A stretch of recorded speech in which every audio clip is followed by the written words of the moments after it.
And hello everybody, welcome back to the channel. Before we get into today's video, make sure you drop a like on this video and subscribe to the channel for more Celtic content. So we are back in action again tomorrow evening as we take on Hibernian in the league. Will be a very good game. Looking forward to that match. It kicks off at 7:45 tomorrow evening. It is a must-win match, I believe, because we want to now win every single game, of course, as we always do, but even more so now to kind of cover up the cracks a little bit and the disappointment of what was the European campaign this season. So it will be a hard game tomorrow against Hibernian, but I do think we are more than capable of winning that match. So I'm looking forward to that game. So there will be no video tomorrow, so let me know your score predictions for the match in the comment section below. So let's now fast forward a little bit further into one of the competitions that we are still in, which is the Scottish Cup, of course, because the rounds, which include Celtic, have not concluded just yet. So we are taking on Bucky Thistle in the early rounds of the Scottish Cup, which that game actually falls on January the 21st, which falls on a Sunday. And now the reason I'm mentioning this now so early on, obviously with over a month left before that game even starts, is because of the recent announcement that Viaplay have announced today, which basically gives us an idea when the game will be played. And it is quite a peculiar time, to be completely honest with you. So as you mentioned, it is January the 21st, which falls on a Sunday with a kickoff time of 4 p.m. This timing is considered unusual for a game of this nature and is now a point of contention among the Celtic supporters. So 4 p.m, relatively late for a Sunday, and the choice of a late Sunday afternoon for a match against a team from the Highland League like Bucky Thistle has been met with some disappointment, of course. Fans argue that such scheduling discourages a larger turnout, as Sunday evenings are typically reserved for family time and preparation for the upcoming week. The timing seems even more peculiar given the low-tier status of the opposition, which usually attracts fewer spectators.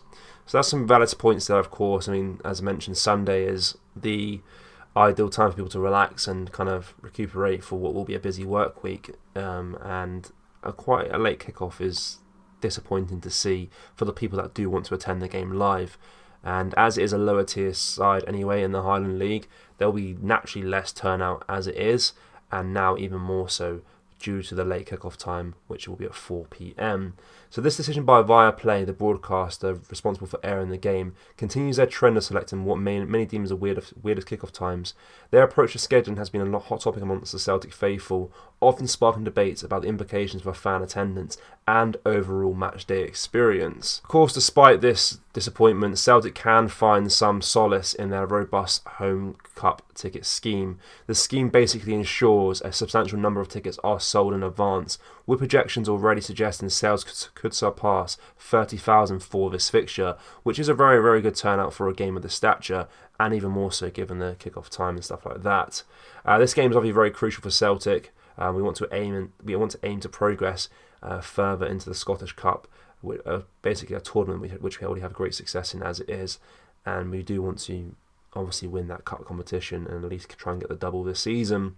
This peculiar timing has now also kind of raised questions about the balance between broadcast and demands and the interest of fans.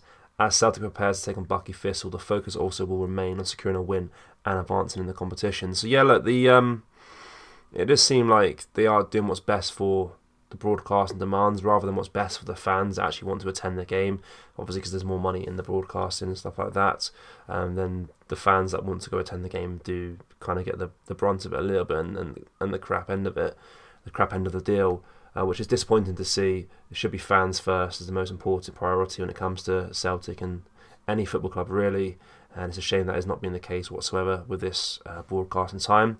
But look, I'm sure there'll be a strong turnout regardless of when it's played. It can be played on a Sunday at midnight. I'm sure there'll be a massive turnout from the Celtic faithful, but it's still disappointing nonetheless. But let's start talking about a player that's currently on loan away from Celtic, that being midfielder Yosuke Ideguchi, who's currently on loan with Avispa Fukuoka and has come to an end recently over the last weekend. His team played out their last game of the season against Sanfrecce Hiroshima, and the Japan internationalist played the full 90 minutes during what was a disappointing 1-0 defeat for his club.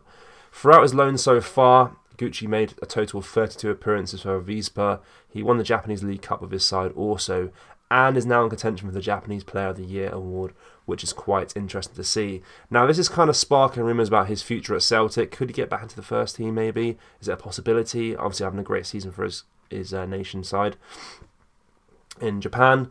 But Brendan Rodgers has spoken recently, obviously, in the past, about how his squad is bloated. He previously said the squad is obviously a lot bigger than I would want it to be. So you would kind of automatically assume that the 27-year-old would be one of the players to be sold in January at least, to maybe raise some funds and help the team, obviously drop a lot of the dead wood out of the team. But he has had a good season in Japan, so maybe, you never know, anything can happen in football. He could maybe return, fill in for Hatata, who's currently injured and stuff like that. But of course, we'll have to wait and see with regards to that. Ideguchi's had a great campaign for his season, for his team on loan, which is always cool to see. 27 years old, kind of in his peak of his powers right now, at that age for a midfielder where they kind of do reach their peak of footballing ability. I don't think he's good enough to be a Celtic player, of course, but never say never. But based on current evidence, you would kind of suggest that he would not be a Celtic player beyond January. But we'll have to see what the future holds for Ideguchi. But yeah, so that's basically all the Celtic news for today, guys. I wanted to get your opinions on Ideguchi. Do you think he has a future at the club, or do you think his time at Celtic is done and dusted? I'll be eager to know what you make of that down in the comment section below. But also, yeah, let me know what you make of the whole Viaplay Cup situation as well. It's a bit of a peculiar timing for that fixture. Still 30 fans, at least, to be in the stadium, which is massive, of course. Still disappointing, nonetheless, with the timings. But I'm sure Bucky Thistle will benefit from that largely as well. But yeah, let me know what you make of the situation down in the comment section below. Of course, it's going to be a busy time now for Celtic in this festive period, so a lot of videos will be out on the channel. None tomorrow because there is a game on. Hopefully we can get 3 points on the board. But of course, we are going to a very, very busy time for the club with the fixtures now in December, and of course in January as well. There'll be a lot of moving parts at Celtic Football Club with incomings, and the way Brendan Rodgers has been speaking in recent weeks, probably a lot of outgoings as well, whether that be in loan deals or whatever it may be. But I'm sure it'll be a very active time for Celtic in both game time and in off the field duties like transfers and stuff like that as well.